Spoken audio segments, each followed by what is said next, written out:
I'm actually the one who signed the papers to evict your new mistress from that condo in the city this morning, so I guess we're both losing a family member and a home tonight, I said.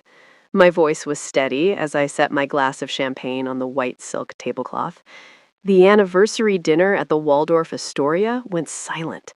The clinking of silver against china stopped, like a heart that just quit beating. My husband, Julian, froze with his wineglass halfway to his lips. His smug expression turned into a jagged line of panic as he realized I knew the business trips he took were actually weekends spent with my own sister, Elena. Julian had just spent 10 minutes at the table talking about family values and how much he appreciated having such a compliant, quiet wife. He didn't know I was a forensic accountant. He didn't know I had spent the last 6 months tracking every cent he had drained from our joint savings to fund a double life with Elena, the younger sister I had supported since our parents died. Was I the monster for bankrupting my own sister and husband in a single day? Or were they the villains for using my mother's estate money to fund their secret beach house? Julian's eyes darted toward the other tables, checking to see who was listening. The socialites from our Greenwich Country Club were only 2 tables away. "You're joking," he said, his voice tightening. "Taylor, don't ruin our 10th anniversary because you're jealous of how much time I spend helping Elena with her legal troubles. It's embarrassing." "I'm not jealous, Julian," I whispered, leaning in so only he could hear the ice in my tone. "I'm the landlord. I bought that beach cottage in Malibu through a shell company last month. I know about the Egyptian cotton sheets you bought for her, and since you haven't paid the rent for Elena's little sanctuary in 60 days, I had the locks changed at 4 p.m. Her designer bags are currently sitting in the sand getting wet with the tide." Julian wasn't the senior partner he claimed to be at the law firm. He had been demoted months ago for gross negligence and had been living off my personal trust fund to maintain the illusion of success for Elena. "The office is empty too, Julian," I said, watching him struggle to swallow the expensive steak. "I called your real boss this morning. I showed him the ledgers. I showed him how you were billing clients for consultation hours that were actually hotel stays with my sister in the city. They didn't just fire you, they're suing you for every dime of embezzlement." "Taylor, we can talk about this in private," Julian stammered. He tried to reach for the wine bottle, but his hand was shaking too hard. The neck of the bottle clattered against his glass. "There is no private," I said. "I invited Elena to join us for dessert. She should be here in 5 minutes. I think she'd be very interested to know that the engagement ring you promised her was actually a high-quality cubic zirconia, while you spent the real money from her boutique savings on a sports car I've already had repossessed this afternoon." Julian's panic turned into a low, vibrating rage. He gripped the edge of the table until his knuckles turned white. He hissed, "You think you're so smart, but you're still just the useless wife who couldn't keep her husband's attention. Even your own sister thinks you're a bore. Everyone laughed at how trusting you were while we were together, under your own roof, using your own guest towels. You were the joke of every family holiday, Taylor." "Funny you should mention that," I said, pulling a small yellow envelope from my purse, "because I've been recording the nanny cams you forgot about in the library. I didn't just see you together, I heard you both planning to accidentally overdose me on my sleep medication so you could inherit the rest of the estate. You didn't just want a new life, Julian. You wanted my life." "I looked at the statements, Julian," I said. My voice dropped to a whisper as the waiter approached. "You tried to transfer the deed of my mother's house to Elena last week, but the notary you used? He's my cousin. He didn't process the deed. He flagged it and called me immediately. I have the original documents right here in my bag. Elena has nothing. You have nothing. The future you promised her was built on a foundation of air. The waiter set down our plates of prime rib, the steam rising between us. Julian looked at the meat as if it were a crime scene. He knew the walls were closing in. He had built a life out of mirrors and thin air, and I had just smashed every one of them. As of 9 a.m. this morning, I continued, I removed you from the deed of the house in Greenwich, since the down payment came from my premarital assets and you signed that postnup last year to prove your loyalty after I caught you lying about that weekend in Vegas. You have no claim to the estate. Your bags are already at the Marriott, the cheap one by the airport. I've already instructed the gatehouse at the estate to deny you entry. If you or Elena show up, they have orders to call the police for trespassing. She's your sister, Taylor. How could you do this to your own blood? Julian shouted, finally losing his cool. Heads turned at the surrounding tables. She was my sister when she slept with my husband in our bed, I said, my voice cutting through his noise like a razor. Now she's just a stranger who owes me $300,000 in personal loans I've officially called in today. I've already started the foreclosure on her boutique. By Monday, she won't even have a place to sell her overpriced scarves. The room felt like it was spinning for him. I stood up, my silk dress rustling against the chair. The anniversary dinner is over, I announced to the table. The bar is closed, and hotel security is on their way up to escort you to the exit. I wouldn't worry about the bill. I paid it with the last remaining balance of your personal checking account. You are officially at zero, Julian. I hope you like the Marriott's continental breakfast. I walked out of the ballroom, the heavy gold doors swinging shut behind me. In the lobby, I ran into Elena. She was wearing my favorite silk scarf, the one Julian told me he had lost. Julian is at the table, I said, stopping for a brief second. He has something to tell you about that future he promised you. Oh, and the police are waiting outside the hotel for your statement regarding the insurance fraud you both committed with the boutique fire last year. I turned over the real ledgers this morning. I didn't wait to see the light go out in her eyes. I walked into the crisp night air. When I got to my car in the parking garage, my phone buzzed with a message from my private investigator. Check the glove box. I climbed inside and clicked it open. Inside was a flash drive. I plugged it into my car's console. It contained video of Julian and Elena in my own living room, laughing about how easy it was to trick the useless wife. They were planning to move into my house while I was recovering in a psychiatric facility they planned to commit me to. The deeper I scrolled through the files, the worse it got. They had already picked out new furniture for my bedroom. Elena had even started wearing my mother's vintage watches, which I had lost months ago.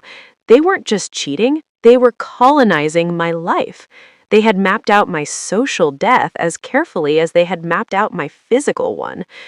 I drove from the Waldorf to Greenwich. Every streetlight was a spotlight on my past mistakes. I had spent 10 years thinking I was the protector of my family, only to realize I was the prey. I paid Elena's bills, bought her car, and comforted her when she cried, all while she was holding my husband's hand under the table. The Merritt Parkway felt like a long, dark road to nowhere. As I entered the driveway of the estate, the gravel crunched under my tires, a sound that used to mean safety. Now it sounded like bones breaking. The house was dark, save for the blue glow of the security system. I stepped into the foyer, and the silence hit me. For years, I had filled this house with expensive art and soft rugs, trying to make it a home. Now it just felt like a crime scene waiting for the yellow tape. I went to the study, my heels clicking on the hardwood. I didn't turn on the lights. I sat in Julian's chair and opened the laptop I had hidden under the floorboards. Julian wasn't smart, but he was thorough. I found a hidden partition on his hard drive labeled Project Phoenix. It wasn't just about Elena. Julian had been siphoning money from his own firm's escrow accounts and laundering it through Elena's boutique. He had been using my name on the wire transfers to make it look like I was the one embezzling. If he had succeeded in his accidental death plan for me, I would have died a criminal, and he would have stepped into the inheritance as the grieving widower who discovered my wife's dark secrets. The deeper I dug into the Phoenix folder, the more my breath hitched. It wasn't just financial spreadsheets. There was a subfolder titled Evidence. I clicked it, and my stomach turned. It was filled with hundreds of photos of me. Not the posed photos from our vacations, but candid, grainy shots. Me sleeping, me drinking tea in the morning, me walking to my car in the rain. He had been tracking my movements inside our own home for months. I scrolled further and found audio recordings. Julian and Elena talking about my mood swings. They were practicing the stories they would tell the doctors and the police. "She's been so unstable lately," Julian's recorded voice said, sounding perfectly rehearsed. "I'm worried she's going to do something drastic." Elena's voice followed, sounding sweet and concerned. "We just want what's best for her, officer." Then I found the file that stopped my heart. Final statement.docx. I opened it. It was a suicide note. It was written in the first person, using my voice, my cadence, even my favorite idioms. It spoke of a useless wife who felt overwhelmed by her own failures and guilt-ridden over financial mistakes she couldn't fix. It specifically mentioned how much I trusted Elena to take care of Julian after I was gone. He had ghostwritten my death. He had spent his nights perfecting the prose of my destruction while I slept 3 feet from him. He even mentioned my mother's jewelry, saying I wanted it to go to Elena as a parting gift. The level of dark psychology was staggering. He didn't just want me dead. He wanted the world to believe I had chosen to leave because I wasn't good enough to be his wife. I felt the room getting smaller. The shadows of the bookshelves seemed to lean in toward me. I realized that every time he called me useless over the last year, he wasn't just insulting me, he was rehearsing.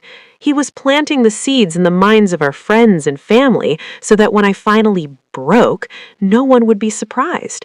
It was a slow-motion execution of my identity, choreographed by the 2 people I loved most. I found one more document. A schedule. It was a timeline for the accident. It was dated for tonight, after the anniversary dinner, a tragic fall or a confusion of medications fueled by too much champagne. The bottle of wine he encouraged me to drink at the Waldorf wasn't a celebration, it was a sedative. He had expected me to be unconscious by 11 p.m. You were going to frame me. The realization made the room feel ice cold. He hadn't just wanted the money, he wanted to destroy my legacy. He wanted to make sure that even in the grave, I was the useless wife who ruined him. I began downloading the metadata, the proof that the transfers were made from his office IP address, not my home computer. I copied the suicide note, the recordings, and the stalking photos onto my drive. This wasn't just a divorce anymore. This was a survival file. As the file progressed to 90%, I heard a car door slam outside. My heart hammered against my ribs. I hadn't expected Julian to show up here. The gatehouse was supposed to turn him away. I crept to the window and looked down. It wasn't Julian. It was his younger brother, Leo. Leo was the black sheep of the family, a guy who fixed motorcycles and stayed out of the country club scene. Julian always looked down on him, calling him a failure. I walked to the front door and opened it. Leo was standing there, drenched in the sudden rain, looking terrified. "Taylor, you need to leave," he panted. "Julian called me from the hotel. He was out of his mind. He told me he was coming here to finish what he started. He thinks I'm on his side because he's been paying my rent, but I saw the papers he left in my garage last week. He's dangerous, Taylor. He has a key to the back garden gate." A second set of headlights cut through the fog. It was Elena. She stumbled out of a beat-up sedan behind Leo's bike. She wasn't wearing her designer coat anymore. She was wearing a hoodie and jeans, looking every bit the scared girl she was without Julian's money. "He's at the Marriott," she screamed over the wind. "But he's not alone. He called the police on you, Taylor. He told them you attacked him at the Waldorf and that you've been laundering money through my boutique. They're on their way here with a warrant. He's going to tell them the suicide note is on your laptop right now." The double cross was happening in real time. Julian was using the useless wife trope to play the victim to the authorities. He figured if he couldn't kill me tonight, he'd jail me for the crimes he committed. I looked at Elena. "Why are you telling me this? You were his partner." "Because he told me tonight that if I didn't take the fall for the boutique's taxes, he'd tell the police it was my idea to kill you," she sobbed. "I have a recording of me agreeing to it, Taylor. He recorded me, too. He's going to burn us both." She handed me a small glass vial. It was unlabeled, but I knew what it was. It was the untraceable medication I had seen in his search history. "He told me to put this in your tea tonight if you made it home. I couldn't do it. I'm a coward, but I'm not a murderer." Julian had been planning to poison my drink at dinner. The only reason I was alive was because I stood up and served him the divorce papers before the main course arrived. The prime rib I hadn't touched, that was supposed to be my last meal. "Leo, take her inside," I commanded. Elena, give me your phone. I need the location of that Marriott." I didn't wait for the police to show up at my door. I knew the Greenwich police captain. He was one of Julian's golfing buddies. If they showed up, I wouldn't be allowed to speak. I had to go to the source. I grabbed the flash drive with the Project Phoenix files and the forged suicide note. It was time for a final audit. The Marriott lobby smelled of industrial lemon and desperation. I didn't check in. I headed straight for the bar. I found Julian in a corner booth, playing the grieving husband for anyone who would listen. He was nursing a scotch, leaning close to Detective Vance, the cop Julian kept on a very expensive leash. I didn't hesitate. I slammed the flash drive onto their table. The crack of plastic against wood cut through their talk.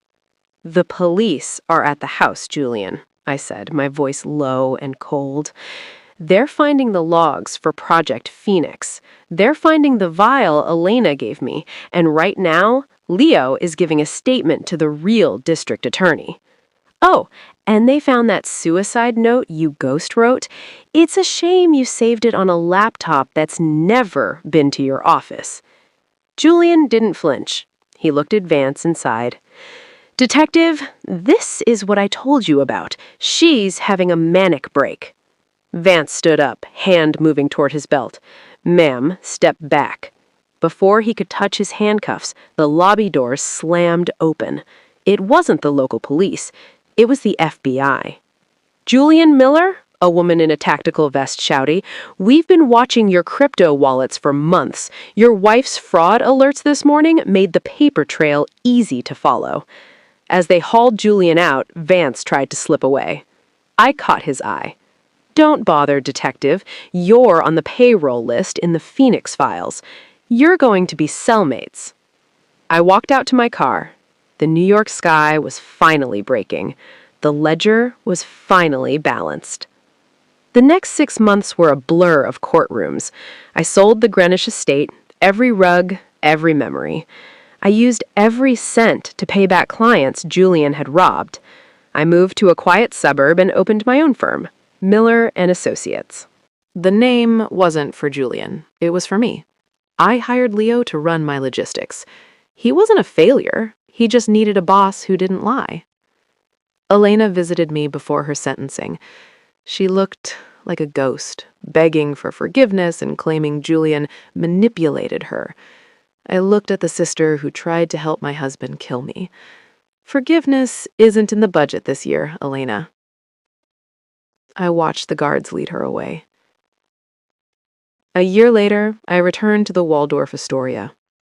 The same waiter led me to the same table. No menu, just a black coffee and a white note. The locks were changed today, it read. I looked up. At the bar sat Mark, my first husband. Julian had blackmailed him into disappearing a decade ago. Mark raised his glass. He had been waiting for me to wake up for 10 years. The game is over. I walked out of that hotel knowing exactly what I was worth, and that number was priceless. I pulled into my new driveway. The silence was perfect. I unlocked my door and stepped inside. I was home. The locks were exactly where they belonged, protecting a life that was only mine. I opened a new ledger and wrote one word on the first page: free. The real Millers don't just survive. We win. I looked out at the moon. Julian was in a cell. Elena was starting her sentence. Leo was thriving. And I was finally the master of my own numbers. I closed the book and went to sleep. The most useful woman I had ever met.